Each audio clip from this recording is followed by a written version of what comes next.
Varachha cooperative બેંકની સ્થાપનાનો વિચાર તમને કેવી રીતે આવ્યો? હું તો આ લાઈનમાં નોકરી જ કરતો હતો, નવી સંસ્થાઓ ઊભી કરવી, બરાબર. બેંક કે બેંકની શાખા આપવાની નહીં, કે જો રિસ્ટ્રિક્શન ખુલી જાય તો પહેલી વહેલી આપણી બેંક વરાછા આપણે બનાવી, વરાછામાં એક બેંક બનશે. જો કે વરાછા શબ્દ નહોતો બોલ્યો, એક આપણી બેંક ટેક્સટાઇલની બનાવી છે, કારણ કે ટેક્સટાઇલનું હતું એટલે ટેક્સટાઇલનું જ બોલું.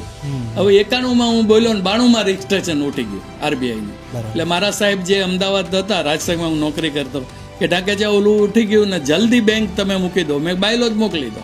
પછી મારા એક મગજમાં ધ્યેય હતું કે સૌરાષ્ટ્ર અને સુરતી આ બે કોમ છે ને એ એક થઈને જો રહે ને એવો મારે પ્રયત્ન કરવો જોઈએ. એટલે મેં કીધું આ સમાજના લીડરોને લઉં, એમ કરીને આ અમે 15 સભ્યો બન્યા. બરાબર. પછી નામકરણમાં છે એ સુરત અને સૌરાષ્ટ્રનું મિશ્ર હોય એવું રાખવું છે. તો મેં કીધું વરાછા આપણે રાખીએ ને, પેલા તાપી, સૂર્યપુર આવું બધું આવ્યું હતું, પણ મેં કીધું એમાં કંઈ સૌરાષ્ટ્રવાળાનું પેલું થતું નથી. તો સૌરાષ્ટ્રવાળા વધારે ક્યાં રહે છે? તો કે વરાછામાં. તો વરાછા કોનું? તો સુરતનું. તો મેં વરાછા કોઓપરેટિવ રાખી.